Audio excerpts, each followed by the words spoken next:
Blood has a smell. Metallic, sharp, unmistakable. It's the first thing Dr. Naomi Ade noticed as she turned the corner onto the empty Souls Street that October night. The second thing she noticed was the body. He was slumped against the brick wall of a closed convenience store, one hand pressed against his side, the other hanging limp. His expensive black suit was soaked through, glistening wet under the flickering streetlight. His head was tilted back, eyes closed, face pale as death itself. For a moment, Naomi thought he was already gone. Then she saw his chest move, a shallow, desperate attempt at breath. Her medical training kicked in before her common sense could stop her. She was running before she'd made a conscious decision, her sneakers slapping against the pavement, her heart hammering in her chest. She dropped to her knees beside him, her hands already reaching for his neck to check his pulse. His eyes snapped open, dark, fierce, and filled with a kind of rage that made her breath catch. His hand shot out and grabbed her wrist with surprising strength for a man bleeding out on a Seoul sidewalk. "Don't," he rasped in Korean, his voice rough and commanding despite the pain etched across his face. "No hospital." Naomi's Korean was decent, good enough to understand the words, but it was the desperation behind them that truly registered. She looked down at where his hand pressed against his side. Blood was seeping between his fingers, dark and relentless. "You're going to die if I don't get you help," she said, her own Korean accented but clear. "You've been shot." "No, hospital." Each word seemed to cost him. His grip on her wrist tightened. "They'll find me." Naomi's mind raced. She was a doctor. She'd taken an oath. But she was also a woman alone on an empty street with a man who'd clearly been involved in something violent, something criminal. Every instinct screamed at her to call the police, to get help, to walk away before whatever trouble he was in became her trouble too. But his eyes. God, his eyes. Even through the pain, even through the rage, there was something human there, something pleading. Something that said he knew he was asking the impossible, but had no other choice. "I have an apartment," she heard herself say. "2 blocks from here. Can you walk?" His laugh was bitter, painful. "Do I have a choice?" Getting him to his feet was a nightmare. He was tall, easily 6 feet, and muscular in a way that suggested violence, was no stranger to him. Naomi was strong for her size, but she was 5'6" and 130 pounds soaking wet. They stumbled together through the empty streets like drunken lovers, his arm heavy across her shoulders, her arm wrapped around his waist, both of them leaving a trail of blood drops on the pavement like breadcrumbs leading straight to her door. She prayed no one would see them. It was past 2 in the morning, and this part of Itaewon was usually quiet at this hour, but Seoul never truly slept. Every shadow seemed to hide watching eyes. Every distant sound made her flinch. They made it to her building, a modest walk-up in a neighborhood popular with foreigners. She'd been in Seoul for 6 months, working at an international medical clinic, learning the language, finding herself after a brutal breakup back home in Houston. This was supposed to be her fresh start. Her clean slate, her chance to focus on medicine without the complications of her old life, and now she was bringing a bleeding stranger into her home. Her apartment was small but tidy, a 1-bedroom with a galley kitchen and a bathroom barely big enough to turn around in. She decorated it with prints from local artists and plants she was slowly killing despite her best efforts. It was her sanctuary, her safe space. She kicked the doors shut behind them and half-carried, half-dragged him to her couch. He collapsed onto it with a groan that sounded like it came from somewhere deep in his couch. Soul. Blood immediately began soaking into her cream-colored cushions. She'd worry about that later. "I need to see the wound," she said, already moving to her bathroom to grab her medical bag. She kept it well-stocked, a habit from her residency days when she'd been too exhausted to know what day it was, let alone whether she'd have time to restock supplies. When she returned, he'd managed to shrug off his jacket. His white shirt beneath was ruined, stuck to his skin with blood. She grabbed scissors from her bag and cut it away without ceremony. The wound was in his right side, just below his ribs. Entry wound, no exit. The bullet was still in there. "This is bad," she said, more to herself than to him. "You need surgery. Real surgery, in a real hospital with real equipment."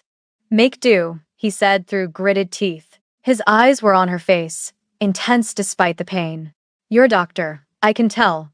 The way you move, the way you assess. You know what you're doing. Knowing what I'm doing and having the right tools are two different things.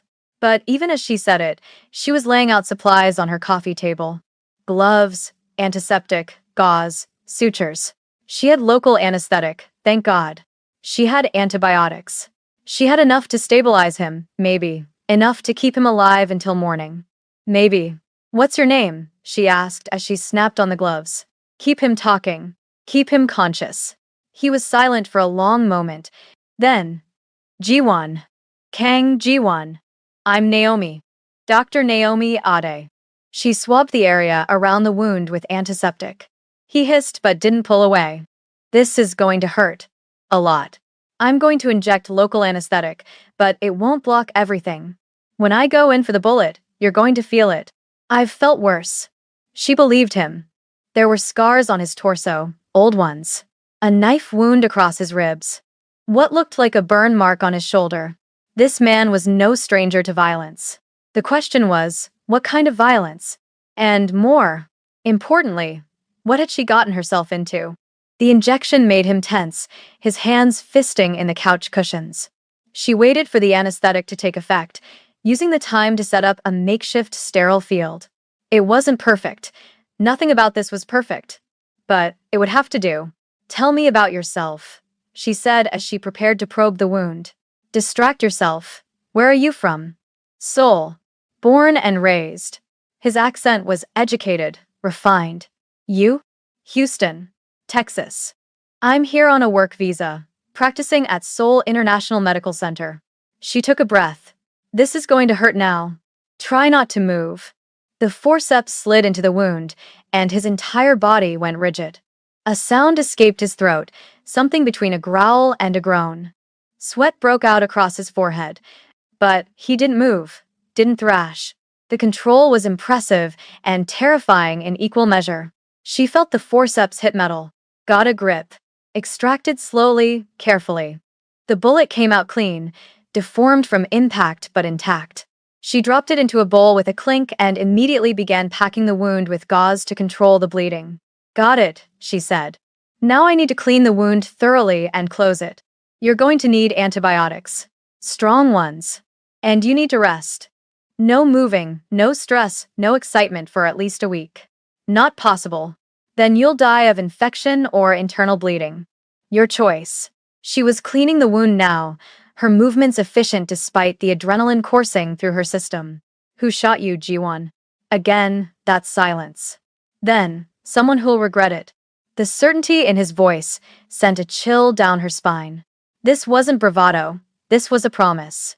She sutured the wound closed with careful, precise stitches. 12 of them neat and even. Her hands didn't shake. They never did when she was working.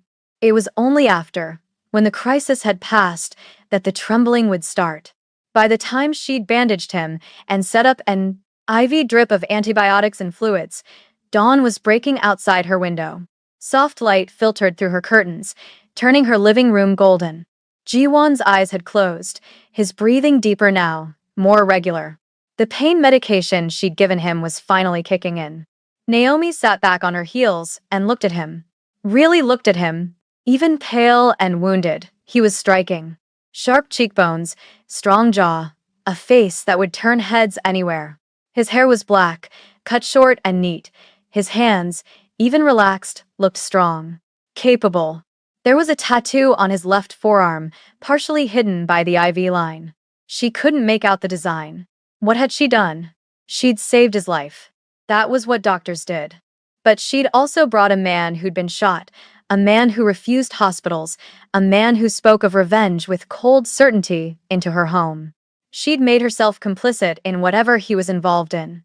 She'd crossed a line she couldn't uncross. Her phone buzzed, a text from her colleague at the clinic, asking if she wanted to grab coffee before their shift.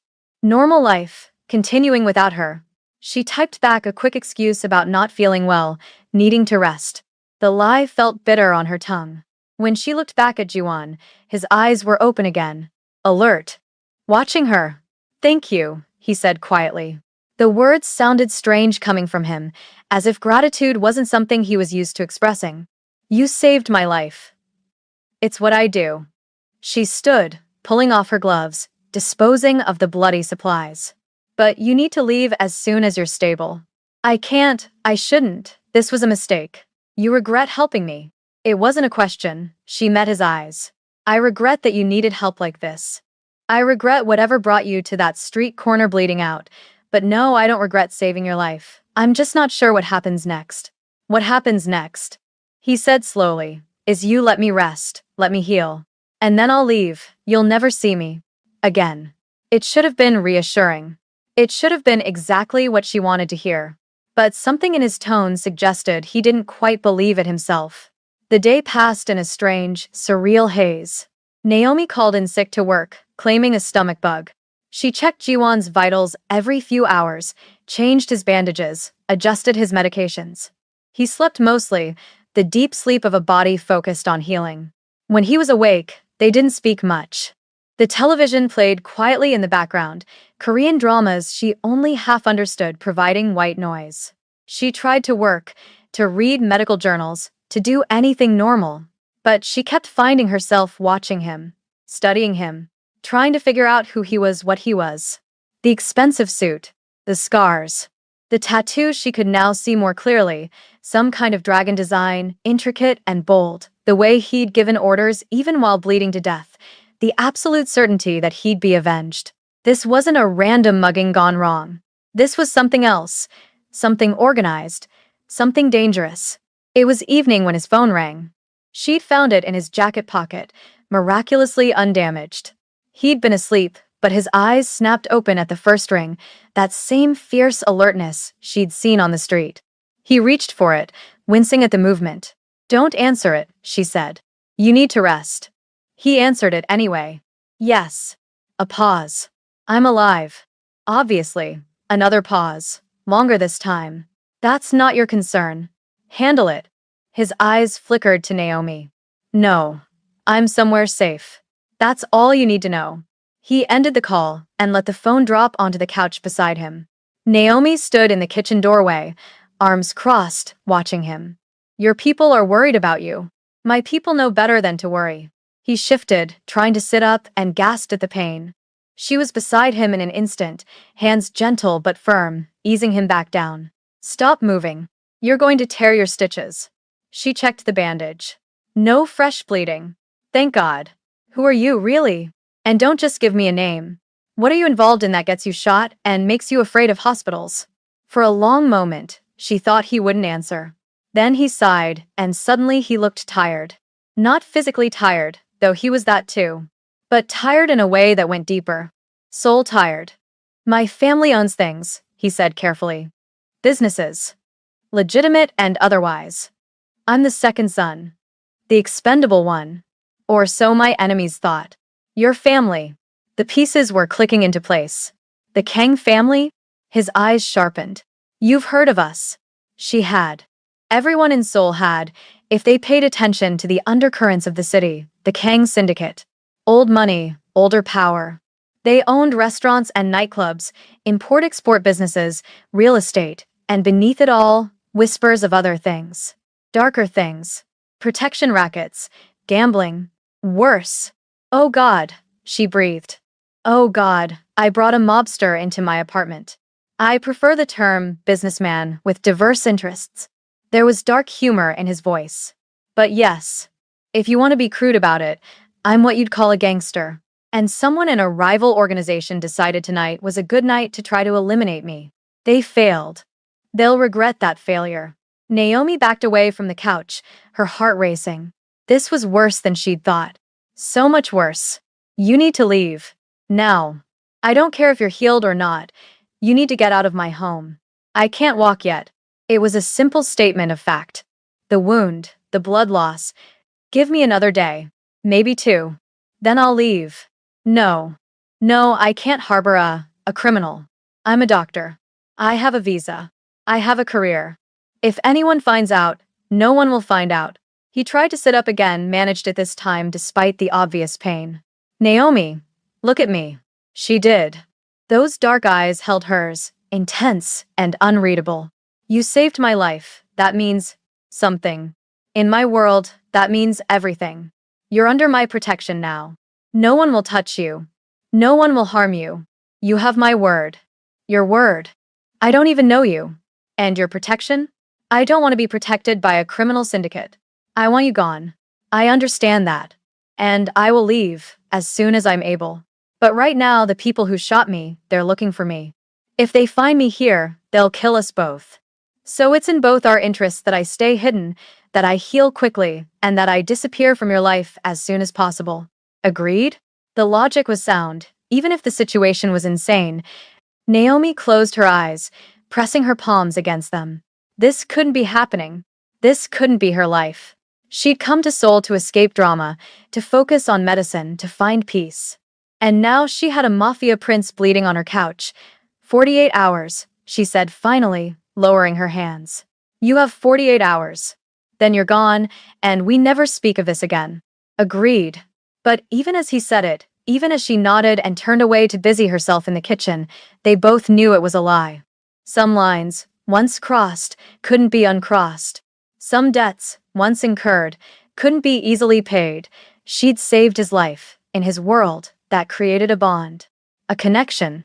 She was already in too deep. If you're hooked on this story, hit that subscribe button right now. Things are about to get even more complicated between Naomi and Jiwon. Episode 2 is coming soon, and trust me, you won't want to miss what happens next. Drop a comment and let me know. Would you have helped him or called the police? Now, back to the story. The next morning, Naomi woke to the smell of coffee. For a moment, still fuzzy with sleep, she thought she'd imagined the whole thing. The blood, the bullet, the confession. Then she stumbled out of her bedroom and found Jiwon in her kitchen, moving slowly but deliberately, pouring coffee into 2 mugs. What are you doing? She demanded. You should be lying down. I've been lying down for 18 hours. I needed to move. He held out a mug to her. Peace offering. She took it automatically, too surprised to refuse. He'd somehow found her coffee grounds, figured out her machine, even located the sugar she kept in an unmarked container. He was wearing his pants from yesterday, cleaned as best as could be managed, but no shirt. The bandage was stark white against his skin. She could see the full extent of his tattoo now, a dragon that wound up his forearm, intricate and beautiful. You shouldn't be up, she said again, but there was less heat in it. She sipped the coffee. It was good. Too good. How did you sleep? Better than I expected, given I was shot yesterday. He leaned against her counter, taking the weight off his injured side. Your couch is surprisingly comfortable for someone to convalesce on. It wasn't designed for convalescence. It was designed for watching Netflix and eating takeout. She sat at her small kitchen table, cradling the warm mug. Morning light streamed through the window, making everything feel more real and somehow more surreal at the same time. How's the pain? Manageable. Your work is excellent. Very precise. I had a good teacher. She studied him over the rim of her mug. In the daylight, the danger seemed less immediate but somehow more present. He was beautiful, in the way dangerous things often were. Beautiful and wrong for her in every possible way. Tell me about your family. Why? Because you're in my home. Because I saved your life. Because I deserve to know what I'm involved in. He considered this, then nodded slowly. Fair enough. My father is Kang Dae-hyun. He built the family business from almost nothing, starting in the 80s. My older brother, Kang Min-sok, is being groomed to take over. I'm the spare. The insurance policy. The one who handles the messier aspects of the business, while my brother maintains our legitimate face. Quick reminder, if you're enjoying this story, tap that like button. It really helps the algorithm share this with more people who love dark romance and mafia stories. And stay tuned, because the chemistry between these two is about to intensify. And someone tried to kill you because? Because eliminating me weakens my father's position. Because rival families think I'm a threat. Because I made enemies doing what I do. He shrugged, then winced. Take your pick. In my world, there are always reasons to kill. That's a horrible way to live. It's the only way I know. There was no self-pity in his voice. Just fact. I was born into this. Raised in it. I'll probably die in it, though hopefully not this week. Naomi shook her head. There has to be a way out. You could leave. Start over somewhere else. And be hunted for the rest of my life? No. You don't leave the Kang Syndicate. You either rise in it or you die in it. Those are the only options. He met her eyes. But you're different. You chose medicine. You chose to help people. That's admirable. It's what I was always meant to do. My mother was a nurse. She died when I was 16, cancer. I watched the doctors fight for her, watched them do everything they could. It wasn't enough, but the fact that they tried, that they cared, it meant everything. I knew then that I wanted to be that for other people. And your father? Remarried within a year. Someone young, someone who didn't want his teenage daughter around. I raised myself, mostly. Worked my way through college, through med school. Built myself from nothing, like your father. Except I built something that saves lives instead of taking them. The words hung between them, sharp and accusatory. Ji-won didn't flinch. You think I enjoy it? The violence? I think you accept it too easily. Accepting reality isn't the same as enjoying it. I do what I must to survive, to protect my family, just like you did what you must when you brought me here, instead of leaving me to die. He pushed off from the counter, moving slowly back toward the couch. We're not so different, you and I. We're completely different. Are we? You broke the rules to save me. You're harboring a criminal. You're lying to your employers, your colleagues. All to preserve a life. My life. That makes you complicit, whether you like it or not. The words stung because they were true. She had broken the rules. She was lying. She'd crossed lines. She'd promised herself she'd never cross, all in the span of a single night. I hate that you're right, she said quietly. I hate that I had to be saved by someone with a conscience. It complicates things. But there was something in his voice that suggested he didn't hate it as much as he claimed. The day passed more comfortably than the previous one. They talked, carefully at first, then with increasing ease. He told her about Seoul, about the places tourists never saw, the hidden restaurants and secret gardens. She told him about Houston, about the heat and the sprawl and the strange beauty of a city built on oil and ambition. They watched terrible Korean game shows and argued about whether the contestants were actually that enthusiastic or just good actors. It was against all logic and reason, almost nice. In the afternoon, his phone rang again. This time, the conversation was longer, more heated. She couldn't understand all of it, his Korean too rapid and colloquial, but she caught enough. Plans, movements, revenge. When he hung up, his face was dark. They found the shooter, he said. The one who shot me. My men have him. What will you do? What do you think I'll do? She looked away. She didn't want to know. Didn't want to think about it. This man, who drank coffee in her kitchen and argued about game shows, was also capable of ordering someone's death without hesitation. I should check your wound, she said instead, deflecting. He let her, shifting to give her access. She peeled back the bandage carefully. The stitches were holding, no signs of infection. His body was already starting to heal, faster than she'd expected. Good genetics or good luck, she wasn't sure which. Her fingers brushed his skin as she applied fresh bandaging. He went very still. She became suddenly, acutely aware of how close they were. Of the warmth of his body. Of the way he was looking at her, something heated and intent in his dark eyes. Naomi, he said softly. She stepped back quickly, professionally. You're healing well, another day, and you should be able to move around more freely. And then I'll leave. Yes, just like that.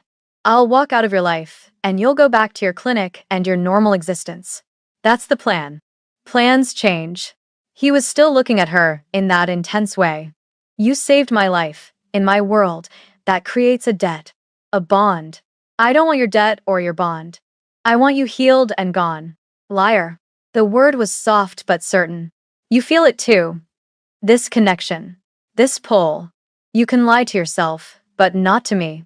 You're delusional from pain medication. I'm completely lucid. And I know what I'm feeling. Question is, are you brave enough to admit what you're feeling?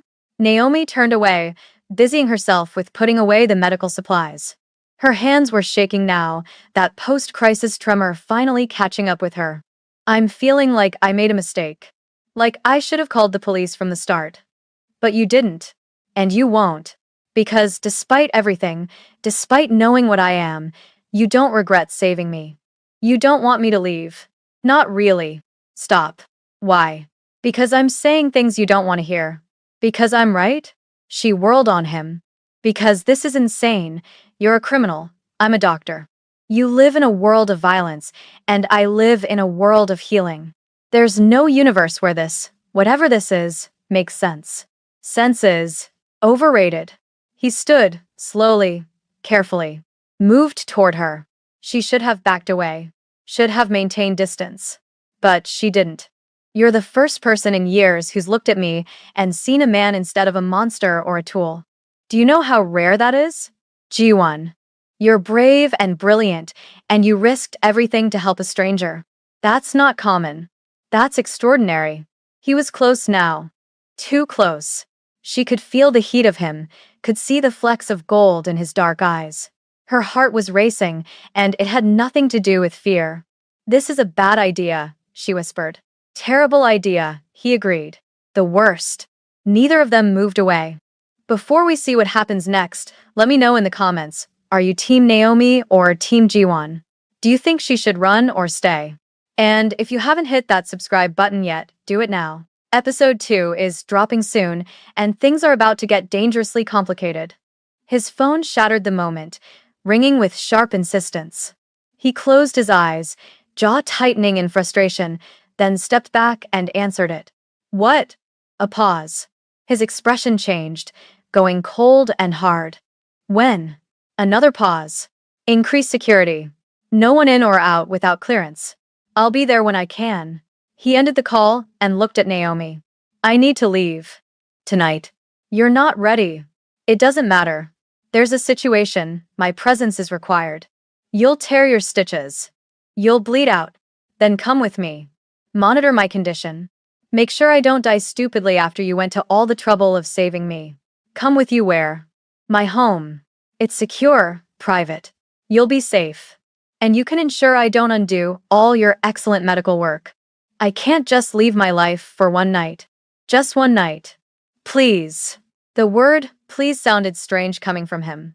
I'm asking, not ordering. Come with me. Keep me alive a little longer. She should say no. Should refuse absolutely. Should put her foot down and insist he stay here or leave, but without her involvement. One night, she heard herself say, and then this is over. Deal? Deal. But as she packed a bag, as she helped him to his feet and out to the black car that appeared at her curb as if summoned by magic, Naomi knew the truth. This wasn't going to be over. Not in one night, not anytime soon. She'd saved Kang Ji-won's life. And in doing so, she'd bound herself to him in ways she was only beginning to understand. The man who'd been bleeding out on a soul sidewage had become something else. Something more dangerous than a bullet wound. He'd become someone she couldn't walk away from. The car slid through Seoul's nighttime streets, tinted windows hiding them from the world. Ji-won sat beside her, his warmth a constant presence. His hand, when it brushed hers on the seat between them, didn't pull away. And neither did hers. You saved me, he said quietly, so you're mine now. Whether you like it or not. Whether you accept it or not. Mine to protect. Mine to keep safe. Mine. She should have protested. Should have argued.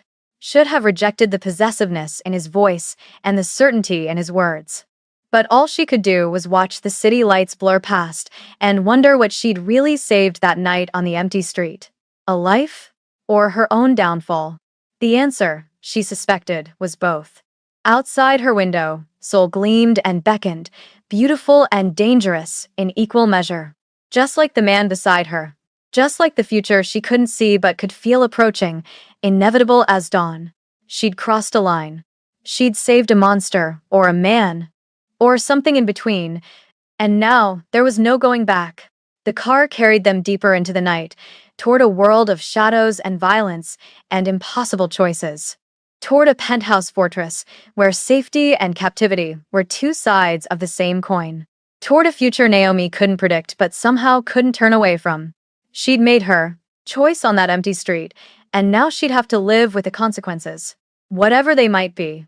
Thanks so much for watching episode 1 of this series. If you made it all the way to the end, You're absolutely amazing. Show some love by hitting that like button and subscribing to the channel so you don't miss episode 2. Turn on notifications because things are about to get intense. What do you think is waiting for Naomi at the penthouse? Will she escape or will she fall deeper into Jiwon's world? Drop your theories in the comments below. I love reading your thoughts. And hey, if you enjoyed this story, share it with a friend who loves dark romance and mafia stories. Until next time, remember, some choices change everything.